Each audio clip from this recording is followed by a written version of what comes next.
UPI में बड़ा बदलाव हो गया है। अब आप यूपीआई से एक दिन में 10 लाख रुपए तक का ट्रांजैक्शन कर सकते हैं, क्योंकि यूपीआई ने अपनी ट्रांजैक्शन लिमिट को बढ़ा दिया है। लेकिन हर कैटेगरी के लिए लिमिट अभी भी अलग अलग है। तो किस कैटेगरी में अब आप कितना पेमेंट कर सकते हैं, यूपीआई के नियमों में क्या बड़े बदलाव हुए हैं, ये बदलाव क्यों हुए हैं, इससे क्या फायदा होगा, सब कुछ बताएंगे आपको इस वीडियो में। अगर आप फोन पे, पेटीएम या जीपे जैसे ऐप्स का इस्तेमाल करते हैं तो 15 सितंबर 2025 से एनपीसीआई ने यूपीआई की ट्रांजैक्शन लिमिट बढ़ा दी है। अब कुछ खास कैटेगरी जैसे कि insurance premium, capital market, credit card, bill payment और ट्रैवल में आप एक दिन में 10 लाख रुपए तक का भुगतान कर सकते हैं, जबकि बाकी ट्रांजैक्शन की सीमा 5 लाख रुपए तक तय की गई है। दरअसल अब तक सामान्य यूपीआई लेन देन की लिमिट सिर्फ 1 लाख रुपए प्रति दिन थी और कुछ चुनिंदा कैटेगरीज जैसे कि शिक्षा और हेल्थ में ये सीमा 5 लाख रुपए तक थी। इसका मतलब ये हुआ कि आप चाहे किसी व्यापारी को पेमेंट करें या किसी दोस्त को पेमेंट करें, एक दिन में आप कुछ कैटेगरीज में 1 लाख और कुछ कैटेगरी में 5 लाख से ज्यादा ट्रांजैक्शन यूपीआई के जरिए नहीं कर सकते थे। मगर अब इसे बदल दिया गया है। तो किस कैटेगरी में आप एक दिन में और एक बार में कितना ट्रांजैक्शन कर सकते हैं, आपको चलिए एक टेबल के जरिए समझाते हैं। इंश्योरेंस प्रीमियम, कैपिटल मार्केट यानी कि निवेश, सरकारी e market place, travel booking, collections के लिए आप एक बार में 5 लाख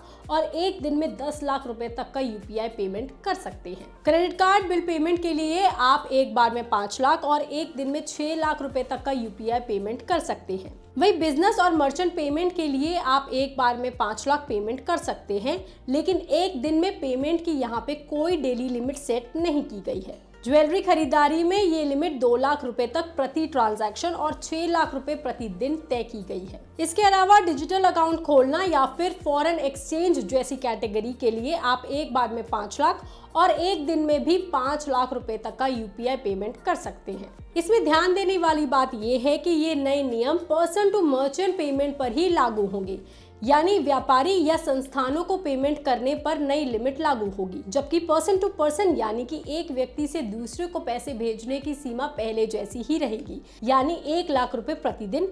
लेकिन बैंक अपनी रिस्क पॉलिसी के आधार पर कम लिमिट भी तय कर सकते हैं।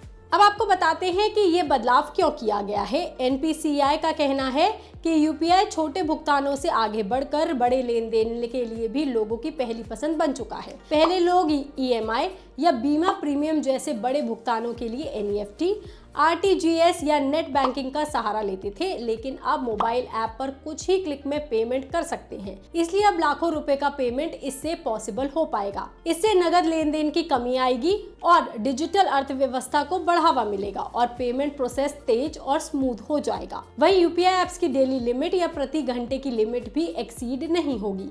इसलिए एक तरह से ये यूपीआई आईडी यूजर के लिए भी बड़ा फायदे का ऑप्शन होगा। इससे सबसे ज्यादा फायदा किसको होगा? व्यवसाय और व्यापारियों को, जिन्हें रोजाना बड़े लेन देन करने होते हैं। वहीं साधारण यूजर्स जिन्हें इंश्योरेंस, ट्रैवल या कैपिटल मार्केट जैसी कैटेगरी में बड़े पेमेंट करने होते हैं, उनको बहुत फायदा होगा। बता दें, इस बदलाव का ऐलान एनपीसीआई 24 अगस्त 2025 से ही कर चुकी है और अब ये 15 सितंबर से लागू भी हो गया है। इस पर आपका क्या कहना है, आप हमें कमेंट करके जरूर बताएं। बाकी तमाम खबरों के लिए आप देखते रहिए लोकमत हिंदी।